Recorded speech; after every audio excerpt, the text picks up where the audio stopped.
Hey everyone, welcome back. In this Microsoft Teams tutorial, we are going to learn how you can create the quizzes and polls within Microsoft Teams. Really helpful and very easy to create polls and quizzes. Let's quickly understand what you need to do in order to create quizzes and polls. Say for example, in the general channel here, okay, so we have different teams here, and then these are some of the channels below this particular team. Now within this general channel, I want to create certain polls, right? So whosoever is a member of this particular channel can see those polls. So what I have to do is I have to simply click on this plus icon here next to the file. Once I'm in the general channel, click on the plus and simply start typing in forms. So let me click on plus first, and here we simply need to type in forms. Okay, you will see forms appear. Okay, and if you click on forms, or let's say if I say poll, okay, there are other options available as well. Okay, more will be, these might be, these most probably are the third party ones, but forms is something within Microsoft. So click on the forms, and then you can see that create a shared form that your team can edit and see results, right?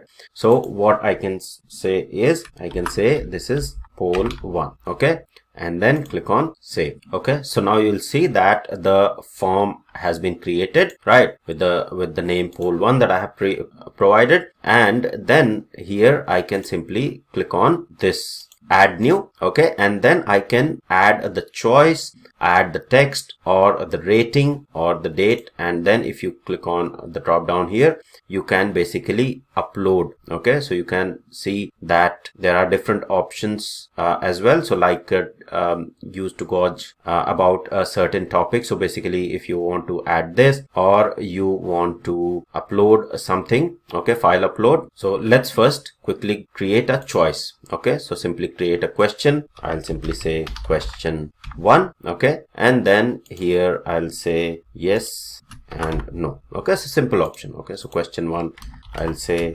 how was the course. Okay, so something very generic, and then we added 2 options there. If you want more options, you can add more, because there is just yes no, so just remove 2. If this is multiple answers are applicable, say for example you have 4 options there, right, then you enable multiple answers, and then if you want this to be required, okay, so simply change it to the required section here. Okay, and then if you want to add a new choice or new question there, you simply go ahead and add a new choice. Okay, if you want to add a text, simple text here, then you simply, what is your view on MS Teams, right? So people will provide the answer in this answer section. Okay, then add new if you want to do the rating, right? So what are if say for example in the rating you want to provide the question, please rate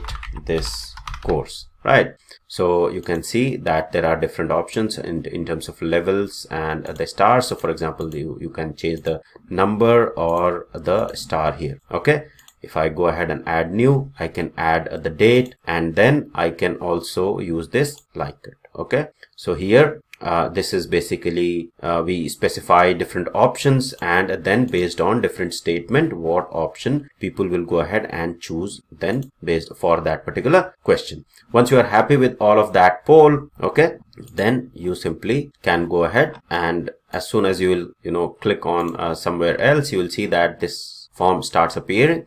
And if you want to just view it, simply click on this view, which will basically give you a preview of this particular poll that you have created. Okay, you will see that this preview is available, and then people will be able to submit, and this is the desktop view, and this is the mobile view, how it will be appearing. Okay, now once this poll has been created, the next thing is this poll is there within this particular general section. So now if we go to the general here and go to the post, you will see that people who are member of this particular channel will be seeing that there is a poll available here, right? So there is a top poll that has been created, and that will be available here. Now people can go ahead and click on the poll and then submit their responses. Now this is something which is very basic. Now, how you are going to usually use the poll is during the meetings or before the meeting or after the meeting, right? So for example, in the calendar, we have created or we have certain meeting, right? So let's say, for example, we create or we schedule a meeting. Okay, so let's say I have a meeting on Wednesday. So for example, I'll say poll meeting. So, and then in the attendees, we have to add some attendees, say for example. So let me add few attendees there. Okay, and then simply say for example, I'll send it. So the meeting will be scheduled, and then if we simply click on this meeting, okay, and click on edit, now here you'll see this plus option, right? So click on the plus option here, and then the same thing that we did in the channel we can do here in the form as well, in the meeting as well. So we'll simply click or search for the form, right? And then click on the forms and add the form, right? So we'll create the quizzes and polls. So simply adding it in the meeting, and then click on save, and you'll see the polls drop down appears here, and we can now design our poll here. Okay, so we'll simply say new poll. All right, and then say for example, this is a quiz or multiple choice question or a rating, right? Or basically word count or ranking. All of that option is available here. So we'll simply say multiple choice, and then we'll say question 1, and then provide different options, right?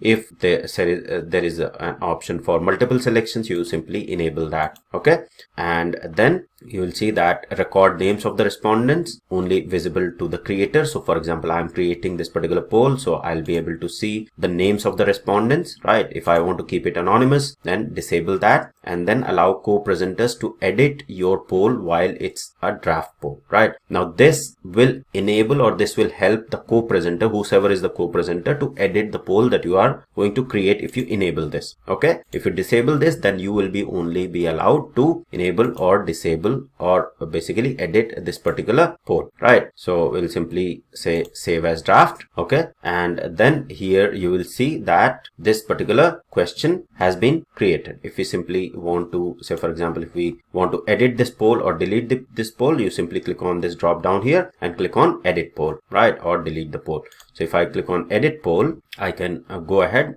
and add more option or edit this particular poll. All right, so let me close this. Now say for example, I want to have another poll, so I'll click on new poll again, and this time I want to take the rating, right? So I can simply say how was the course, say for example.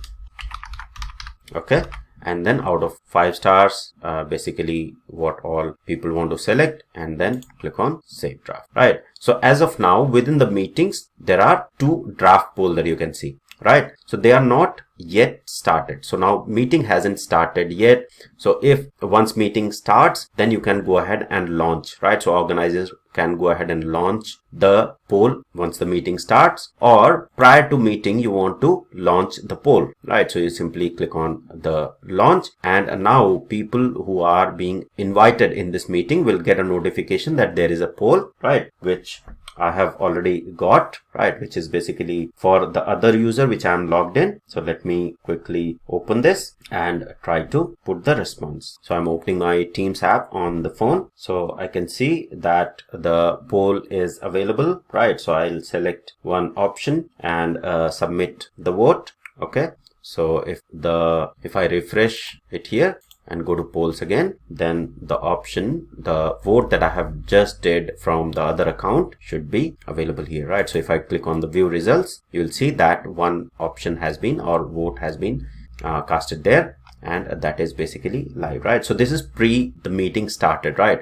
Now this is still in the draft, so this is only me that is able to see this particular poll, right? So if I go and then click on response details, right, or close the poll or delete the poll, I can do all of that, or export the result. If I click on response details, I can see that this option is from anonymous, because during the poll setup I had said that do not capture who is basically responding, right? So let me edit this one, right? So if I'll say allow or record the names of the respondents, right? So only visible to creator. So if I enable this option and click on save draft, which is the second poll, and now I launch this poll as well, okay, and I'll cast my vote for this particular vote as well for this particular.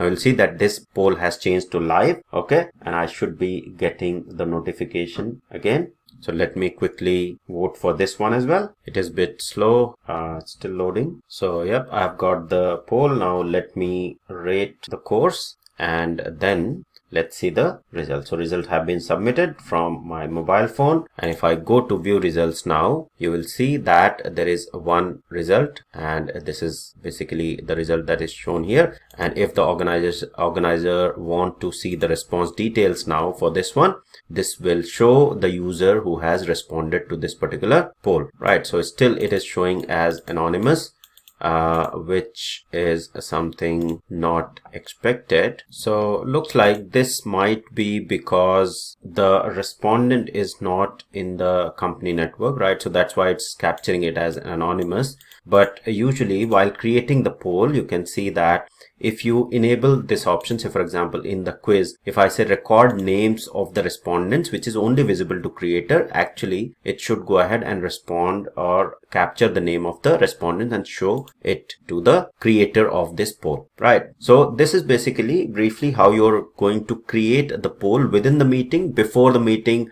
during the meeting, or after the meeting. You can go ahead and launch the poll anytime, right? So after scheduling the meeting, you can create any number of polls first thing here, and then you can launch the poll before the meeting. When the meeting is going on, the organizer can launch the poll, and after the meeting as well. Since the meeting has been scheduled, you can launch the poll and capture the responses accordingly. In the teams and in the channels, it is again very simple to set up the poll and share it within the channel itself, so team can vote there as well. Okay, so that's all for this particular tutorial on how you can set up polls within Microsoft Teams. I hope this was helpful. Thank you very much for watching.